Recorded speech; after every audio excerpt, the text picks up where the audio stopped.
Hello aspirants, नमस्ते। आप सभी का अपने इस यूट्यूब चैनल पर बहुत बहुत स्वागत है। जैसा कि आप सभी को पता है कि हाल ही में हमारा हुआ है आरपीएससी सेकंड ग्रेड 2025 वाला एग्ज़ाम।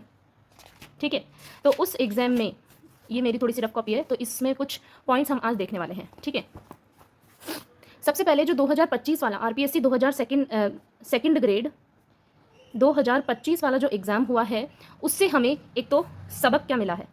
सबसे पहले हम बात करेंगे कि इससे हमें सबक क्या मिला है। तो हमें सबक मिला है कि हमारे पास में होते हैं 3 सब्जेक्ट, बायोलॉजी, केमिस्ट्री और फिजिक्स। ये 3 सब्जेक्ट हमारे पास में होते हैं। हमने क्या किया कि हम पेपर देने, ज़्यादातर जो साइंस वाला स्टूडेंट होता है वो बायोलॉजी के भरोसे जाता है एग्जाम देने, बट आरपीएससी ने क्या किया, हमारा ये जो पॉइंट है इसी को ही क्या बना दिया, टफ बना दिया और बहुत ज़्यादा लेंदी भी बना दिया। लेंदी यानी बहुत ज़्यादा लंबा बना दिया बायोलॉजी का पेपर। मतलब ऐसा बनाया कि हम जो बायोलॉजी के भरोसे गए थे वो ही इतना लंबा हो गया, उसमें ही ज़्यादा टाइम लग गया और बहुत ज़्यादा कन्फ्यूजिंग हो गया। ठीक है, तो पहली बात, ये जो हमारा जो बेस था, जिसके भरोसे हम एग्जाम देने गए थे, वो ही आरपीएससी ने टफ बना दिया। दूसरी चीज़ हमने क्या गलती करी, हमने केमिस्ट्री को हल्के में ले लिया। केमिस्ट्री को हम ऐसे सोच रहे थे कि हमें आता है तो छोटी कम चीज़ें नहीं पूछी जाएगी, और केमिस्ट्री का बेसिक आया था। ठीक है, अगर हम इसे अच्छे से पढ़ लेते, अच्छे से करके जाते, तो केमिस्ट्री का अच्छा हुआ था। मेरा भी इसमें केमिस्ट्री का अच्छा हुआ था, बट अगर मैं पीछे रही हूँ तो किसकी वजह से रही हूँ, एक तो बायोलॉजी और एक फिजिक्स। ठीक है, जो भी बायोलॉजी वाला स्टूडेंट होता है वो क्या करता है, फिजिक्स को स्किप करता है। फिजिक्स को क्या करते हैं, हम स्किप करते हैं, हम इसे बिल्कुल छोड़कर जाते हैं। ठीक है, और आरपीएससी ने हमारी इसी गलती का फायदा उठा लिया। उन्होंने क्या किया, ये जो फिजिक्स है इसका हमें दे दिया ग्रेजुएशन वाला पोर्शन, जो कि हमारे जो बायो वाले स्टूडेंट्स होते हैं वो ग्रेजुएशन में फिजिक्स पढ़ते ही नहीं है। ठीक है, तो ये गलती हमारे पास में हो गई कि हम सिर्फ चले गए एक तो बायोलॉजी के भरोसे। उसमें भी हमने क्या किया, बायोलॉजी में भी इन्होंने वन लाइनर क्वेश्चन ना दे करके इन्होंने कथन वाले कथन और मतलब 4-5 कथन दे दिए, उसमें से सही गलत पूछ लिया, कूट मिलान वाले प्रश्न ज़्यादा दे दिए। तो ऐसे क्वेश्चन, असर्शन रीजन वाले जो क्वेश्चन हैं वो बहुत ज़्यादा इसमें डाले गए, जिसमें हमारा समय भी ज़्यादा लगा और जिसकी हमारी जो प्रैक्टिस थी वो भी कम थी। ज़्यादातर हम क्या पढ़ के जाते हैं कि फैक्चुअल क्वेश्चन पूछे जाएंगे, फैक्ट्स पर आधारित होंगे और वन लाइनर होंगे, हम उसी के अकॉर्डिंग तैयारी करके गए थे। बट वहाँ हमें एग्जाम में क्या देखने को मिला कि कूट मिलान वाले प्रश्न और जो असर्शन रीजन वाले जो प्रश्न हैं, ऐसे प्रश्न ज़्यादा पूछे गए, ऐसे क्वेश्चंस बहुत ज़्यादा थे, जिसकी वजह से पेपर का जो लेवल है वो बहुत हाई चला गया और जो उसे सॉल्व करने में जो टाइम लग रहा था वो भी बहुत ज़्यादा लग रहा था। ठीक है, तो ये कुछ गलतियां हैं जो हमने 2025 वाले एग्जाम से ओवरऑल सीखी है और इससे हमें आगे सबक लेना है। क्या लेना है कि सबसे पहले बायोलॉजी एक तो बनी थी एनसीईआरटी, आरबीएससी की बुक्स और एलएन के मॉड्यूल्स। क्योंकि अभी इस बार जो 2025 वाला जो एग्जाम हुआ है उसके अंदर नीट का पैटर्न जो होता है, जैसे कि नीट के एग्जाम में पूछे जाते हैं ना असर्शन रीजन और वो कूट मिलान वाले प्रश्न और ये सत्य असत्य वाले प्रश्न, ऐसे प्रश्न नीट में बनते हैं और ज़्यादातर ऐसा ही पैटर्न सेम आरपीएससी ने इस बार साइंस के एग्जाम में फॉलो किया है। तो आगे एकदम से इस पैटर्न का बदलना मतलब अब क्या है कि हमें हमारे पढ़ाई के लेवल को बढ़ाना होगा, हमें हमारे पढ़ने के तरीके को बढ़ाना होगा। हमें केमिस्ट्री पर एनसीईआरटी पे फोकस करना है। एनसीईआरटी से ही बना था एक केमिस्ट्री का पेपर, अगर हम एनसीईआरटी पर फोकस अच्छे से करके जाते तो हम केमिस्ट्री अच्छे से कर सकते थे और मैंने की भी। बट बायोलॉजी ने मुझे धोखा दे दिया, क्योंकि बायोलॉजी में बहुत ज़्यादा डीपली क्वेश्चन बने और बहुत ज़्यादा कंफ्यूजिंग क्वेश्चन बने। सबसे पहले अब जो आने वाली 2026 की वैकेंसी है, 2026 की जो वैकेंसी है उसके अंदर हम बात करें तो हमें फिजिक्स को स्किप करने का, फिजिक्स अगर हम स्किप करते हैं तो हमें तभी फिजिक्स स्किप करनी चाहिए जब हमारी बायोलॉजी और केमिस्ट्री बहुत बहुत ज़्यादा स्ट्रॉन्ग है, तभी हमें ये स्टेप लेना चाहिए, नहीं तो हमें फिजिक्स भी कवर करनी पड़ेगी। सेकंड चीज़, फर्स्ट चीज़ ये हो गई। सेकंड चीज़ आपको ध्यान रखनी है, एनसीईआरटी प्लस आरबीएससी की बुक्स हमें बहुत ज़्यादा अच्छे से पढ़नी है। लाइन टू लाइन एक भी लाइन हमें आने वाले टाइम में, आने वाला जो एग्जाम है उसके अंदर एनसीईआरटी और आरबीएससी की एक भी लाइन नहीं छोड़नी है। ठीक है, अगर आपके पास में एलएन के मॉड्यूल्स अवेलेबल हो जाते हैं, एलएन के मॉड्यूल्स ओल्ड वाले है ना, एलएन के मॉड्यूल्स अगर आप लोगों को मिल जाते हैं तो आपको उसे अपने स्टडी मटेरियल में शामिल करना होगा। नेक्स्ट जो चीज़ आती है थर्ड, वो है केमिस्ट्री के लिए। तो केमिस्ट्री के लिए भी आपको एनसीईआरटी का ही यूज़ करना है, आपको एनसीईआरटी बहुत अच्छे से पढ़नी है।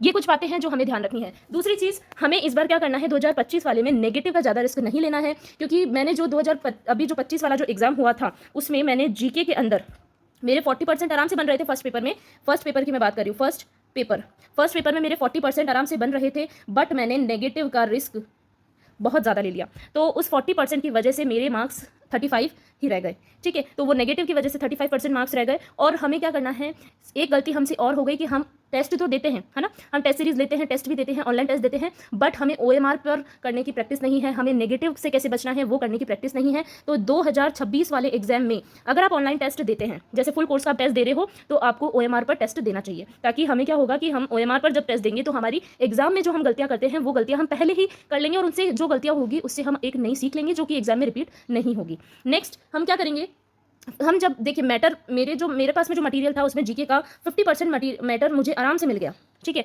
50% मुझे आराम से मिल गया, और 50% मेरी ये गलती हो गई कि मैंने इधर उधर से पढ़ने का ट्राई नहीं किया, और ज़्यादा करा था, बहुत ज़्यादा किया था, बट इधर उधर से और ज़्यादा मेहनत करनी पड़ेगी।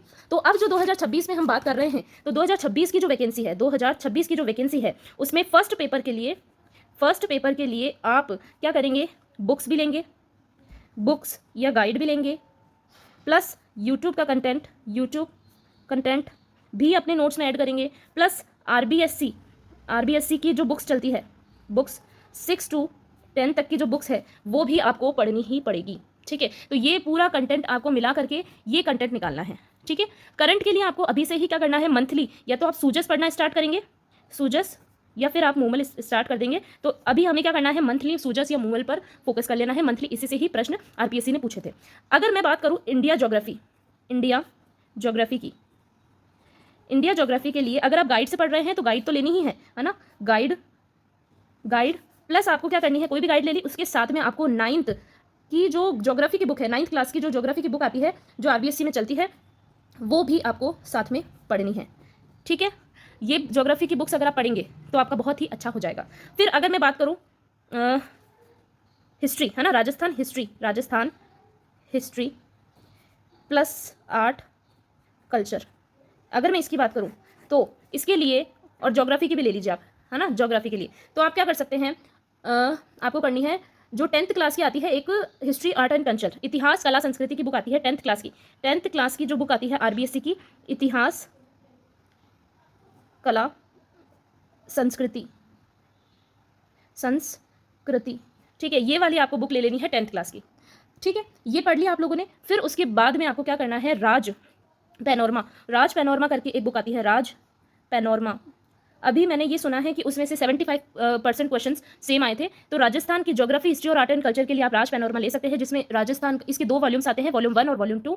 तो ये सब पढ़ने के बाद में आप इस बुक को भी फॉलो कर सकते हैं। तो ये कुछ स्ट्रेटेजी थी जो हमें 2026 के एग्जाम में फॉलो करनी है। हमें वो गलतियां, अब साइंस वाले जितने भी स्टूडेंट्स हैं, अगर आप ऑनलाइन कोर्स लेना चाहते हैं तो आप ऑनलाइन कोर्स परचेज कर सकते हैं, जो भी आपको ठीक लगे, ठीक है, आप वो कोर्सेज ले सकते हैं। देन अगर आप ऑनलाइन कोर्स नहीं करना चाहते तो मैं आपको यही कहूँगी कि सेल्फ स्टडी ही बेस्ट है। बुक्स खरीदिए, एक मटेरियल से आपको, एक टॉपिक है जैसे कि, उससे आपको रिलेटेड जो भी बुक्स मिलता है, जहाँ से भी मटेरियल मिलता है उसके आसपास का आपको खोजना स्टार्ट करना होगा। आपको एक मटेरियल से, आपको जैसे कि 2-3 बुक्स ली, आपको एक नोट्स तैयार करने होंगे जिसमें आपको एक टॉपिक से आपने चारों तरफ 360 एंगल, अपन को क्या करना है, 360 डिग्री का एनालिसिस करना है। 360 डिग्री का एनालिसिस आपको करना होगा। जैसे कि आपने सेल टॉपिक ले लिया, मान लीजिए, है ना, सेल ले लिया, या फिर हम बायोटेक्नोलॉजी पढ़ रहे हैं, बायोटेक्नोलॉजी पढ़ रहे हैं, तो इस बायोटेक्नोलॉजी का आपने अगर एनसीईआरटी से भी पढ़ेंगे आप, एनसीईआरटी से, आरबीएससी से भी पढ़ेंगे आप, और एलएन के मॉड्यूल से भी पढ़ेंगे आप, एलएन मॉड्यूल से भी पढ़ेंगे, और जितनी भी अगर आपको मार्केट में कुछ अच्छी बुक्स मिल जाती हैं तो आप इसमें ऐड करेंगे, ऐड करके फिर आपके जो नोट्स बनेंगे वो आपको पढ़ने हैं। इस तरीके से आपको क्या करना है, 360 डिग्री का एनालिसिस करना है, यानी चारों तरफ आपको घूम करके ये देखना है कि इससे मुझे क्या मिल रहा है नया, ठीक है, इस टॉपिक से रिलेटेड मुझे नया कहाँ से मिल सकता है, वो चीज़ें आपको ध्यान रखनी है, ठीक है। फर्स्ट पेपर के लिए अगर मैं गाइड बता दूँ तो आप नाथ की यूज़ कर सकते हो, ठीक है, नाथ की आप यूज़ कर सकते हो, जीजीडी की जो गाइड आती है वो भी आप यूज़ कर सकते हो, जीजीडी की 1 लाइनर्स आती है, प्लस 1 लाइनर, आप 1 लाइनर भी पढ़ सकते हो, मैंने भी पढ़ी थी 2025 के लिए, रिवीजन के लिए बहुत बेस्ट होती है। फिर अगर मैं बात करूँ शिक्षा मनोविज्ञान के लिए अगर आप वंदना मैम की बुक लेना चाहते हैं, वंदना मैम की बुक, ठीक है, वंदना मैम की बुक, या फिर आप सिखवाल की ले सकते हैं, सिखवाल की, ठीक है। फिर नेक्स्ट अगर मैं बात करूँ करंट अफेयर का, मैंने आपको बता दिया, सूजस और मूमल आपको लेनी है, या फिर आप क्रोनोलॉजी भी ले सकते हैं, डेली आपको करंट अफेयर्स पढ़ने हैं, मंथली आप पढ़ सकते हैं, डेली यूट्यूब पर बहुत सारी क्लासेस आती है जहां आपको डेली करंट मिल जाएगा, वहां से आप अपने नोट्स प्रिपेयर करना स्टार्ट कर दीजिए, डेली की एक कॉपी बना लीजिए। आपको किस तरीके से कॉपीज बनानी है, देखिए, आप रजिस्टर बनाएंगे ऐसे, बायोलॉजी के नोट्स के अलग रजिस्टर बनाएंगे आप, केमिस्ट्री का अलग बनाएंगे, फिजिक्स का अलग बनाएंगे, फर्स्ट पेपर का आप अलग अलग नोट्स का रजिस्टर बना लेंगे। और एक बात आप मेरी ध्यान रखिएगा, जो भी स्टूडेंट्स कोचिंग कर रहे हैं, कोचिंग या फिर ऑनलाइन कोचिंग, या फिर ऑनलाइन कर रहे हैं, तो आपको सिर्फ कोचिंग पर निर्भर नहीं रहना है। आपको अपनी सेल्फ स्टडी भी करनी है और अपना जो सेल्फ मटेरियल है वो भी आपको ढूंढते रहना है। जैसे कोचिंग वालों ने पढ़ा दिया, उसके बाद में उस टॉपिक से रिलेटेड आपको और भी सर्चिंग करनी है, तब जाकर आप आरपीएससी के इस पैटर्न को बीट कर पाएंगे। तभी हम इस जो 2026 वाला जो है एग्जाम, उसमें हम जो है सक्सेस हो पाएंगे। तो अगर आपको ये सारी चीज़ें मैंने आपको ऐसे बता दी होगी, थोड़ा सा ऐसे हो गया है, बट अगर आप इस चीज़ों को देखेंगे तो आपको फील होगा कोई भी एग्जाम दिया हो, चाहे वो एसएसटी का हो, साइंस का हो, मैथ्स का हो, यही पैटर्न आरपीएससी अब फॉलो करने वाली है आने वाले टाइम में। तो आपको क्या करना है, एनसीईआरटी, आरबीएससी की बुक्स, अगर आप साइंस से हैं, एसएसटी से हैं, किसी से भी हैं, तो एनसीईआरटी तो मस्ट ही होती है, एनसीईआरटी आपको पढ़नी है। देन आप अपना धीरे धीरे उस टॉपिक से रिलेटेड एक टॉपिक का आपको 360 डिग्री एनालिसिस करना ही है, क्योंकि अब अगर कुछ भी छूटा तो वो हमारे लिए बहुत ही ज़्यादा नुकसानदायक हो सकता है। ठीक है, तो मैंने आपको दोनों तरफ से बात कर ली कि हमने 2025 वाली वैकेंसी से क्या सीखा है सबक, और हमें 2026 वाली वैकेंसी में अब नया क्या करना है। दोनों ही मैंने आपको पहलू बता दिए हैं। उम्मीद करती हूँ आपको इन सब चीज़ों से थोड़ी बहुत भी अगर हेल्प होगी तो मुझे बहुत खुशी होगी, क्योंकि मैं खुद एक आपकी तरह ही एस्पिरेंट हूँ और इस 2025 वाले एग्जाम से बहुत ज़्यादा डिस्टर्ब हो गया है सब कुछ, और बहुत ज़्यादा कन्फ्यूजन भी हो गया है कि अब क्या आगे किया जाए। तो जो मैं स्ट्रेटेजी फॉलो करने वाली हूँ वही मैंने आप लोगों के साथ में शेयर की है। तो प्लीज़ इन पॉइंट का जरूर आप लोग ध्यान रखें और ज़रूर इन पॉइंट्स को मद्देनजर रखते हुए अपनी स्टडी को आगे कंटिन्यू करिएगा।